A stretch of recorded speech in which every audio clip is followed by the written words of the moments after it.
जय श्रीमन्नारायण। जय जय श्रीमन्नारायण। श्रीमते रामानुजाय नमः।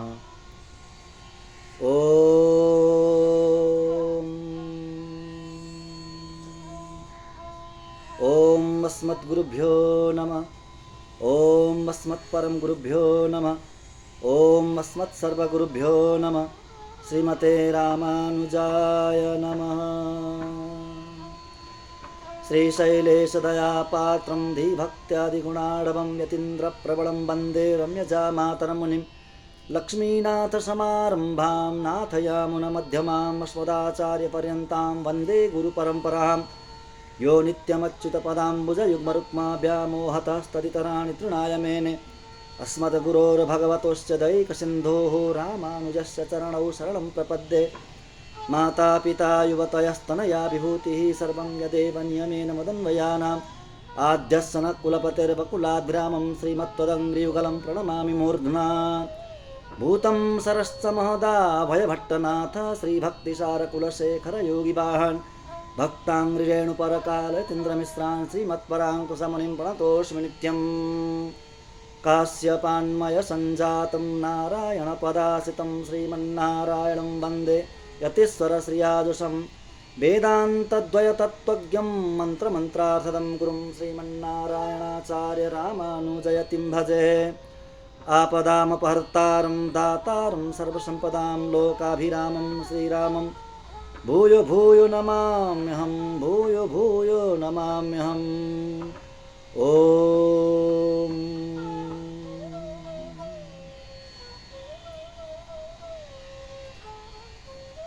अखिल कोटि ब्रह्मांड नायक भक्तवांछा कल्पतरु शरणागत वत्सल भक्तवत्सल परब्रह्म परमात्मा श्रीपति भगवान श्री लक्ष्मी नारायण का असीम अनुकंपा द्वारा हामी शास्त्र को सारभूत सारांश अर्थपञ्चक वेदांत को श्रवण गर्दैछौं। भगवान को असीम अनुकंपा हामीमाथि रहिरहेकै छ र रहिरहनेछ। अर्थपञ्चक समस्त वेदांत को सार र प्रपन्नले अपरिहार्य रूपमा जान्नुपर्ने विषय। हामी भगवानको कृपाले यसलाई चिन्तन मनन गर्दैछौँ। यो शास्त्रको यो ग्रन्थको हामी स्वाध्याय गर्दैछौँ। हामीलाई दयाले द्रवीभूत भएर भगवान वरदराज भगवानले अवतार लिएर पिलै लोकाचार्य स्वामीको रूपमा अवतार लिएर 18 वटा अत्यन्त रहस्यमय ग्रन्थहरू दिबक्स्यो र तिनीहरूमध्ये एउटा हो अर्थपञ्चक। पञ्चक भन्ने बित्तिकै 5 वटा भन्ने बुझ्नुपर्छ। 5 वटा विषय र प्रत्येक 5 वटाका अलग अलग 5 वटा गरेर जम्मा 25 वटा विषयहरू अत्यन्तै महत्त्वपूर्ण विषय हुन्। आफ्नो स्वरूप स्वस्वरूप, ईश्वरको स्वरूप परस्वरूप, अनि पुरुषार्थ के हो त्यसको स्वरूप पुरुषार्थ स्वरूप, भगवानलाई पाउने उपाय के हो त्यसको स्वरूप उपाय स्वरूप, अनि भगवानलाई पाउन नदिने भगवानसम्म पुग्न नदिने विरोधी के हो त्यसको स्वरूप विरोधी स्वरूप गरेर जम्मा यी 5 वटा भेदहरू छन् र प्रत्येकका 5 वटा भेद गर्दा जम्मा 25 वटा भेदहरू छन्।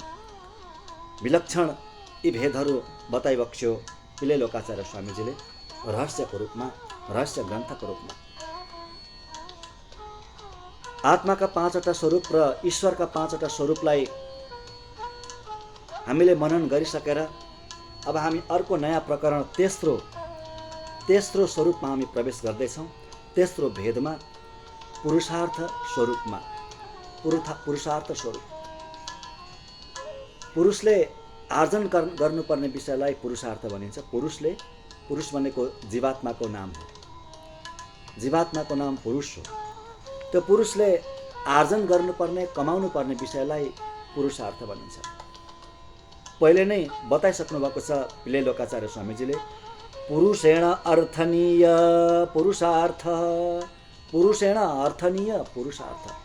पुरुषले कमाउनु पर्ने वस्तु त्यसलाई पुरुषार्थ भनिन्छ। पुरुषले आर्जन गर्नुपर्ने वस्तुलाई पुरुषार्थ भनिन्छ। पुरुषेण अर्थनीय पुरुषार्थ। सच भनेर पुरुषार्थहरू के हुन् कति प्रकारका हुन्छन् भनेर पहिल्यै बताइसक्नु भएको छ। सच धर्मार्थ कामात्मानुभव भगवत अनुभव भेदात् 5 विध 5 प्रकारका पुरुषार्थ बताउनु भएको छ। धर्म, अर्थ, काम, आत्मा अनुभव र भगवत अनुभव। यसै पनि हामीले सुन्दै आएका चारवटा पुरुषार्थ हुन् धर्म, अर्थ, काम, मोक्ष भनेर। त्यो मोक्षलाई दुई भागमा बाँड्नुभयो र बताउनुभयो, आत्मा अनुभव र भगवत अनुभव। हामीले मोक्ष पनि दुई प्रकारका हुन्छन् भनेर एक प्रकारले पहिला चिन्तन गरिसकेका छौँ, कैवल्य मोक्ष र भगवत प्राप्ति रूपी मोक्ष। त्यो कैवल्य मोक्षलाई आत्मानुभव भन्नुभयो यहाँ, अनि भगवान श्रीमन नारायणलाई पाउने रूपी मोक्षलाई भगवत अनुभव भनेर भन्नुभयो। यसरी 5 प्रकारका पुरुषार्थहरू बताउनु भएको छ। के भन्दा धर्म, अर्थ, काम, आत्मा अनुभव र भगवत अनुभव। पुरुषार्थेषु अब वर्णन गर्नुहुन्छ। पुरुषार्थेषु धर्मो नाम प्राणी रक्षणोपैकतया क्रियमाणा वृत्ति विशेष भनेर धर्मको व्याख्या गर्नुभयो। धर्म, अर्थ, काम, मोक्ष, यसरी 4 प्रकारका पुरुषार्थ हुन्छन् र धर्म र अर्थलाई उत्कृष्ट पुरुषार्थको रूपमा लिएको छ शास्त्रले, र अर्थ र कामलाई निकृष्ट पुरुषार्थको रूपमा, तुच्छ तल्लो दर्जाको पुरुषार्थको रूपमा लिएको छ। त्यसैले यहाँ के हुनु पर्थ्यो भने क्रम अलिक अलग किसिमले राखेको छ शास्त्रमा। क्रम हुनु पर्थ्यो अर्थ, काम, धर्म र मोक्ष, यस्तो हुनु पर्थ्यो। त्यस्तो नभएर धर्म, अर्थ, काम, मोक्ष यसरी राखिएको छ। त्यसको पनि कारण छ, सुन्दर कारण छ त्यसको। धर्म, अर्थ, काम, मोक्ष यी दुईटालाई, 4वटालाई दुईवटा गरेर किन राखियो? धर्म र अर्थ किन राखियो र काम र मोक्ष किन राखियो भन्दाखेरि अर्थ धर्मको लागि हुनुपर्छ, विशेष कुरा हो यो। अर्थ धर्मको लागि हुनुपर्छ, काम मोक्षको लागि हुनुपर्छ। बस यति भएपछि 4वटा पुरुषार्थ उत्कृष्ट बन्नेछन्। धर्म र मोक्ष जस्तै अर्थ र काम पनि उत्कृष्ट पुरुषार्थ नै बन्नेछन्। यी दुईटा पनि अर्थ के को लागि? अर्थ धर्मको लागि, अनि काम के को लागि? काम मोक्षको लागि। काम भनेको कामना के को लागि हुनु पर्यो भन्दा मोक्षको लागि हुनु पर्यो, भगवत प्राप्तिको लागि हुनु पर्यो, उत्कृष्ट हुन्छ। अनि अर्थ भनेको सम्पत्ति, त्यो सम्पत्ति के को लागि हुनु पर्यो भन्दा धर्मको लागि, धर्ममा विनियोग गर्ने त्यो सम्पत्तिलाई, अर्थलाई, आफूले आर्जन गरेको अर्थलाई बन्धन हुँदैन। भागवतमा पनि साह्रै सुन्दर एउटा श्लोक आउँछ, प्रथम स्कन्धमै 2य अध्यायमा। धर्मस्य ह्यापवर्गस्य नार्थोऽर्थायोपकल्पते नार्थस्य धर्मैकान्तस्य कामो लाभाय हि स्मृतः कामस्य नेन्द्रियप्रीतिर्लाभो जीवेत यावता जीवस्य तत्त्वजिज्ञासा नार्थो यश्चेह कर्मभिः भनेर।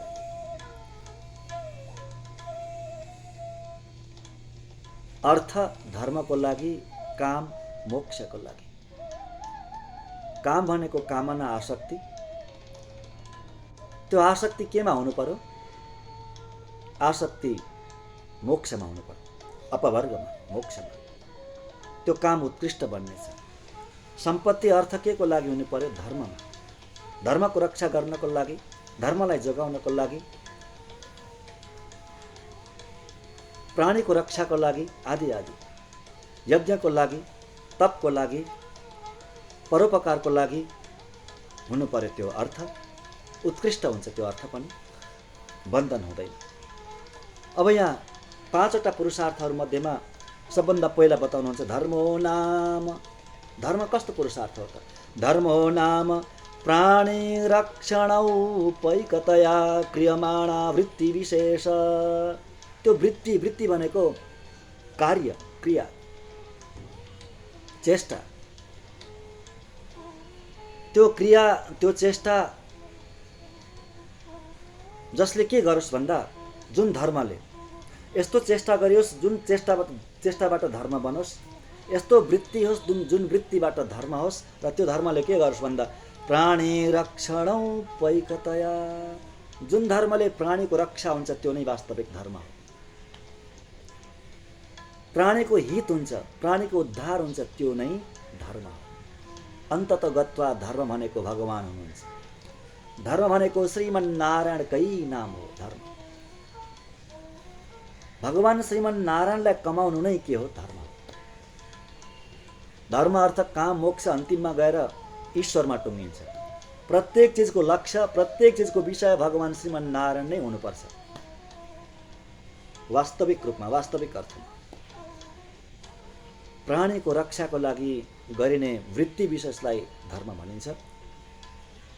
यज्ञ गर्ने, दान गर्ने, तप गर्ने, जप गर्ने, यी कार्यहरू गर्ने यी धर्म हुन्।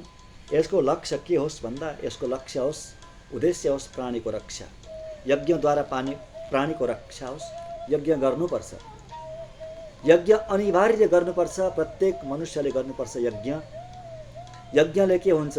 यज्ञले वातावरण शुद्ध हुन्छ, वर्षा हुन्छ, प्राणीको रक्षा हुन्छ। दान गर्नुपर्छ। शास्त्रले बताउँछ दान गर्नुपर्छ। सुपात्रमा दान दिनुपर्छ। दिन दुखीहरूलाई दान दिनुपर्छ। त्यसले प्राणीको रक्षा हुन्छ। अन्नको आवश्यकता भएकोलाई अन्नको दान गर्ने, वस्त्रको आवश्यकता भएकोलाई वस्त्रको दान गर्ने, द्रव्यको आवश्यकता भएकोलाई द्रव्यको दान गर्ने, जे पदार्थको आवश्यकता छ त्यो पदार्थको दान गर्ने, जसले गर्दा प्राणीको रक्षा होस्, त्यो नै दान हो। जप गर्ने, जगतको हितको लागि चिन्तन गर्ने, त्यसको नाम हो जप। जप भनेको प्राणीको रक्षा कसरी हुन्छ, जगतको रक्षा कसरी हुन्छ, राम्रो कसरी हुन्छ, राम्रो चाहिँ कसरी हुन्छ, त्यसको चिन्तन गर्नु नै जप गर्नु वास्तविक अर्थमा।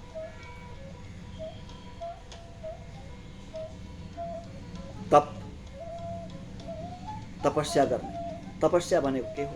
तपस्या भनेको शरणागतिको नाम तपस्या हो। भगवत शरणागतिको नाम तपस्या हो। भगवानको शरणागति बन्ने, भगवत सम्मुख बन्ने र सबैलाई भगवत सम्मुख बनाउने प्रयास गर्ने, यसको नाम तप हो। यसले पनि प्राणीको रक्षा हुन्छ। संसारबाट रक्षा, भयबाट रक्षा। भय भनेको मृत्यु, मृत्युबाट रक्षा हुन्छ शरणागतिबाट, तपस्याबाट। यी धर्म हुन् प्राणीको रक्षा हुन्छ जसबाट, त्यो नै धर्म हो। अब अर्को अर्थ, धर्म अर्थ। अर्थो नाम, अर्थ भनेको के हो? अर्थो नाम लेख्नुहुन्छ यहाँ। अर्थो नाम वर्णाश्रमानुरूपं धनधान्ये संगृह्य देवता विषयेषु पितृषु च कर्मसु प्राणी विषयेषु च उत्कृष्ट देशकाल पात्राणि ज्ञात्वा धर्मबुद्ध्या व्ययकरणम्। अर्थ भनेको सम्पत्ति हो, आर्जन गरिने वस्तु हो। पुरुषार्थद्वारा आर्जन गरिने वस्तुलाई अर्थ भनिन्छ। सम्पत्ति, वैभव सम्पत्ति अर्थ हो। हेर्नु, अन्ततगत्वा वास्तविक अर्थ भनेको त ईश्वर नै हुनुहुन्छ। कमाउनु पर्ने वस्तु ईश्वर नै हो, भगवान नै हुनुहुन्छ। अब सामान्य अर्थमा अर्थ भनेको के हो? यहाँ के भन्नुहुन्छ भने वर्णाश्रम धर्मानुरूपम, वर्णाश्रमानुरूपम धनधान्य संगृह्य, न्यायले, न्यायपूर्वक सम्पत्ति आर्जन गरेर, अन्यायले होइन, अन्यायपूर्वक होइन, न्यायपूर्वक, धर्मपूर्वक, मर्यादापूर्वक, मर्यादामा रहेर, शास्त्रले बताए अनुरूप, शास्त्रको आज्ञालाई उल्लङ्घन नगरिकन, शास्त्रको आज्ञालाई शिरोधार्य गरेर सम्पत्ति कमाएर, धनधान्य कमाएर, संग्रह गरेर अनि के गर्ने भन्दा देव कार्य गर्ने, देव पूजन गर्ने, भगवत आराधना गर्ने, देवता विषयसु भनेको भगवानको विषयमा अथवा देवताहरूको विषयमा, पितृहरूको विषयमा, पितृहरूको आराधना गर्ने, समय समयमा नित्य नैमित्तिक कार्यहरू गर्ने, त्यो सम्पत्तिले, त्यो आर्जन गरेको सम्पत्तिले, न्यायपूर्वक आर्जन गरेको सम्पत्तिले नित्य नैमित्तिक कार्य गर्ने, देवताको आराधना गर्ने, श्राद्ध आदि कर्महरू गर्ने, कर्मसु ती कर्महरू गर्ने, प्राणी विषयसु प्राणीको लागि पनि गर्ने, प्राणीको विषयमा पनि त्यो सम्पत्ति आर्जन गर्ने, प्राणीको लागि आर्जन गर्ने, आर्जन गरेर के गर्ने? उत्कृष्ट देश काल पात्राणि ज्ञात्वा। उत्कृष्ट देश कुन हो? सबैभन्दा राम्रो देश, ठाउँ कुन हो, स्थान कुन हो, उत्कृष्ट काल भनेको समय कुन हो, सर्वोत्कृष्ट समय कुन हो, अनि सर्वोत्कृष्ट पात्र को हो, त्यो जानेर धर्मको बुद्धिले त्यो सम्पत्तिलाई व्यय गर्ने, खर्च गर्ने। पहिला कमाउने, खुब कमाउने, कमाउन कन्जुस नगर्ने। रामानुज स्वामीजीले त सम्पत्ति आर्जन गर्नमा खुब जोड दिनुभएको छ, परन्तु न्यायपूर्वक शास्त्रको मर्यादामा रहेर, वर्णाश्रम धर्मलाई ध्यानमा राखेर खुब सम्पत्ति आर्जन गर्ने, न्यायपूर्वक कमाउन कुनै बन्देज छैन। प्रयत्नपूर्वक कमाउने, न्यायपूर्वक, अनि कमाएर के गर्ने, अनि व्यय पनि गर्ने, खर्च पनि गर्ने। थुपार्ने मात्रै होइन, खुब कमाउने र खुब खर्च गर्ने, त्यसैको नाम सम्पत्ति हो, त्यसैको नाम अर्थ। आखिर अर्थ सम्पत्ति के को लागि भन्दा व्यय गर्नकै लागि हो, खर्च गर्नकै लागि हो। पैसा खर्च गर्नकै लागि होइन र, खर्च गर्नकै लागि हो, त्यो बनेकै खर्च गर्नको लागि। त्यसैले न्यायपूर्वक आर्जन गर्ने र न्यायपूर्वक खर्च गर्ने। उचित रूपले आर्जन गर्ने अनि उचित रूपले व्यय गर्ने। देवता सम्बन्धी कार्य, पितृ सम्बन्धी कार्य गरेर प्राणी सम्बन्धी कार्य गर्ने। प्राणी सम्बन्धी कार्य कसरी गर्ने भन्दा उत्कृष्ट देश, उत्कृष्ट स्थानमा खर्च गर्ने, उत्कृष्ट समयमा खर्च गर्ने। नित्य नैमित्तिक कार्यहरू गर्नुपर्ने समय आयो, नैमित्तिक कार्यहरू गर्नुपर्ने समय आयो, श्राद्ध आदि कार्यहरू, तर्पण आदि गर्नुपर्ने समय आयो, त्यतिखेर वित्तीय साठ्य नगरिकन राम्ररी खर्च गर्ने कमाएको सम्पत्तिलाई। पात्राणी भनेको पात्र, उचित पात्रमा खर्च गर्ने। योग्य पात्र भेट्यो भने दान दिने, खुब दान गर्ने यदि योग्य पात्र भेट्यो भने। दिन दुखीहरू योग्य पात्र हुनुहुन्छ, दिन दुखीलाई खुब दान दिने। देशकाल पात्राणी ज्ञात्वा धर्मबुद्ध्या, धर्मको बुद्धिले व्यय गर्ने, खर्च गर्ने। दान दिँदाखेरि त्यो दान दिए पछाडि त्यो दानको फल मलाई प्राप्त होस्, त्यो धर्मबुद्धि होइन, त्यो धर्मबुद्धि होइन। जसलाई दान दिन्छ त्यो व्यक्तिले दान दिइसकेपछि त्यो दान पाएर खुसी भएर मलाई केही गरिदिन्छ भन्ने त्यस्तो भावना राख्यो भने त्यो पनि धर्मबुद्धि होइन। उसबाट त्यो दान दिएको प्रत्युपकारको रूपमा केही आशै नहोस्, त्यस्तो पात्रमा दान गर्ने। उत्कृष्ट पात्र, धर्मबुद्धि भनेको त्यो हो। धर्मबुद्ध्या, धर्म भनेको ईश्वर हुनुहुन्छ, भगवान नारायण हुनुहुन्छ। धर्म भनेको त्यो दिने व्यक्ति नारायण नै हो, भगवान श्री हरिको नै रूप हो भनेर दान गर्ने, त्यो धर्मबुद्धि हो। एउटा दुखी, एउटा गरिब अत्यन्त दुखीलाई दान दियो भने त्यो दुखी त्यो नारायणकै रूप हो भनेर, नारायणकै रूप हो भनेर त्यसलाई दान दिनु, त्यो धर्मबुद्धि हो। धर्मबुद्ध्या व्ययकरणम, यसरी धर्मबुद्धिले दान गर्नु, पहिला कमाउनु अनि खर्च गर्नु, त्यसको नाम हो अर्थ। सम्पत्ति आर्जन गर्ने र व्यय गर्नेको नाम अर्थ हो। त्यस पछाडि तेस्रो धर्म, अर्थ। अब तेस्रो पुरुषार्थ, काम। काम भनेको के हो? कामो नाम ऐहि लौकिक पारलौकिक कश्च द्विविधा। कामलाई पनि दुई भागमा वर्णन गर्नुभयो र बताउनुभयो लोकाचार्य स्वामीजीले। यह लौकिक भनेको यो संसारको कामना र पारलौकिक भनेको परलोकको कामना। परलोकको काम, यो लोकको काम र परलोकको काम। यो लोकको काम भनेको यो संसारमा बाँचुन्जेलसम्म जे आवश्यक पर्छ, जे भोग भोगिन्छ, त्यसको नाम हो यो लोकको काम। र परलोकको काम भनेको शरीर छुटिसकेपछि स्वर्ग आदि लोकमा गएर भोग भोग्नु, त्यसको नाम हो पारलौकिक काम। यह लौकिक, अब पहिला सबभन्दा यो लोकको, यो संसारमा मिल्ने भोग कामको बारेमा बताउनुहुन्छ। यह लौकिक हित पितृ मातृ रत्न धन धान्यान्न पानीय दार पुत्र मित्र पशु गृह क्षेत्र चन्दन कुसुम ताम्बूल वस्त्रादि पदार्थेषु शब्दादि विषयानुभव प्रयुक्त सुख विशेष। कामको अर्थ विषय भोग्नै हो। भोग भोग्नु, सुख भोग्नुको नाम हो। अब यो लोकको सुख, यो लोकको काम भनेको के हो भन्दा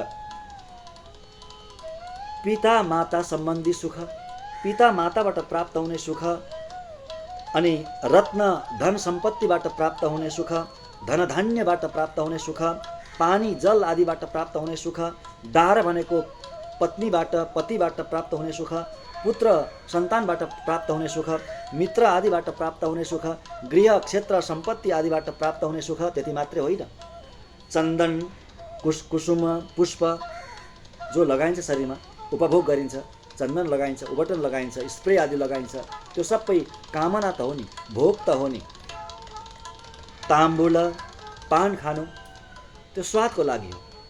वस्त्र सुन्दर सुन्दर कपडा लगाउनु, पदार्थ अन्य अरू पदार्थहरू जो छन् ती पदार्थहरूमा शब्द स्पर्श रूप रस आदि विषयको अनुभव गर्नु, यी चिजहरूमा शब्द स्पर्श रूप रस गन्ध आदि विषयहरूको अनुभव गर्नुको नाम नै के हो? यो लोकको सुख हो, यो लोकको कामना हो।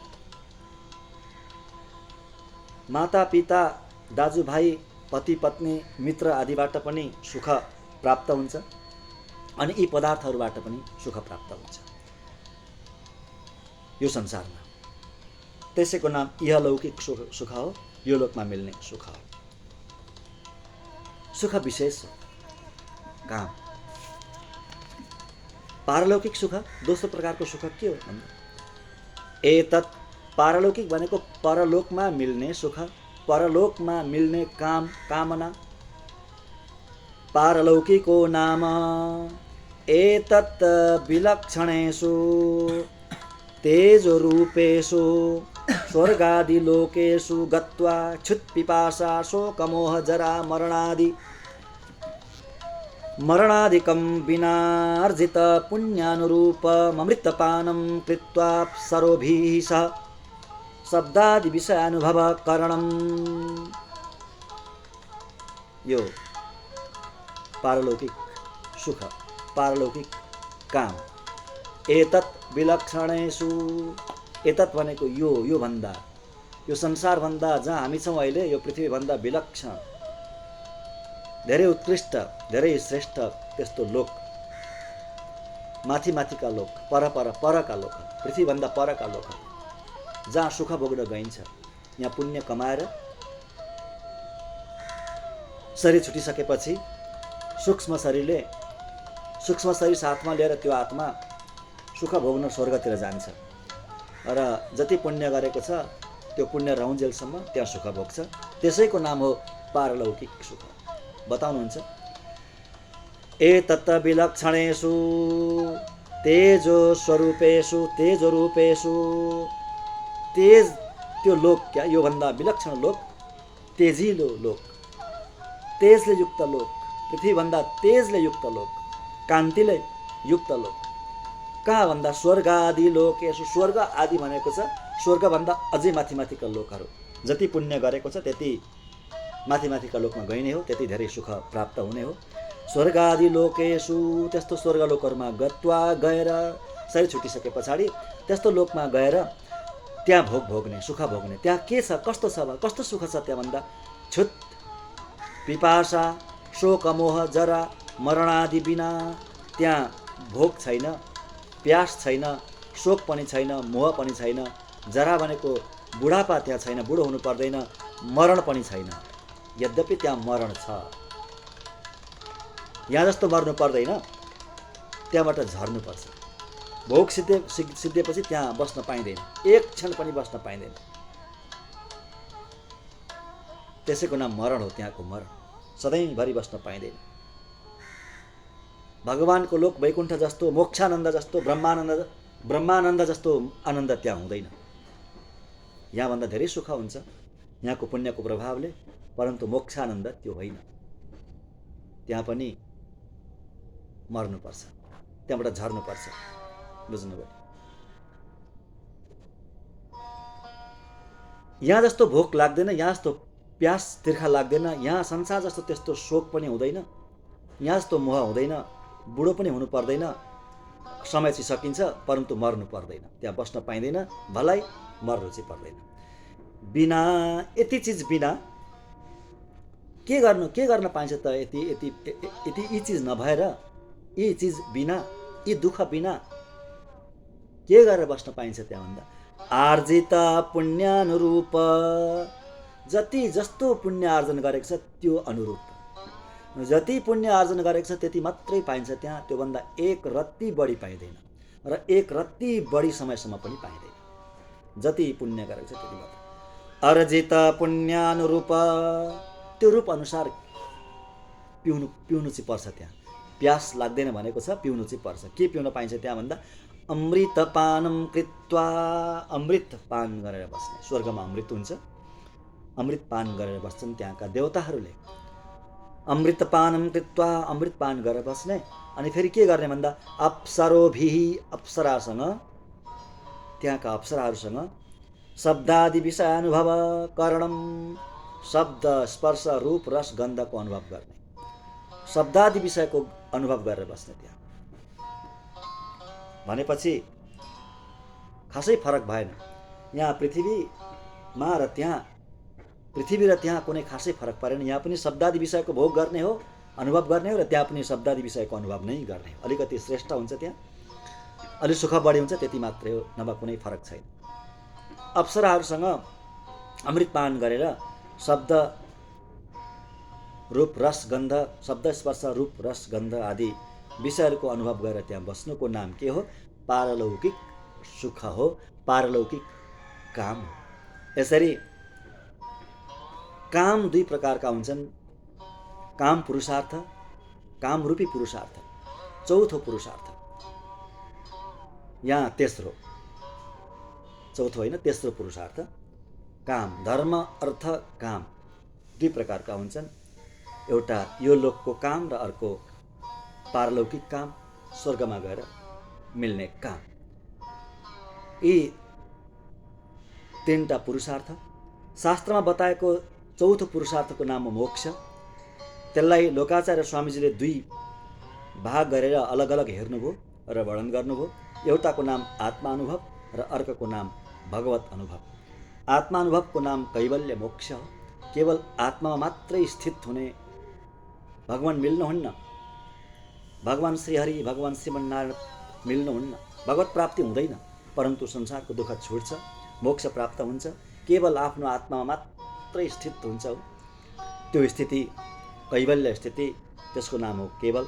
अनि भगवत प्राप्ति रूपी मोक्षको नाम हो भगवत अनुभव। हामीले यसरी आजको प्रसङ्गमा पुरुषार्थमा तीनटा पुरुषार्थलाई राम्ररी नै विवेचन गऱ्यौँ, यथाधि यथामति श्रवण गऱ्यौँ। अब चौथो पुरुषार्थ मोक्ष, त्यसको हामी चर्चा गर्नेछौँ। त्यसलाई दुई भाग गरेर आत्मानुभव र भगवत अनुभव हामी फेरि चर्चा गर्नेछौँ। हस्त। जय श्रीमन्नारायण।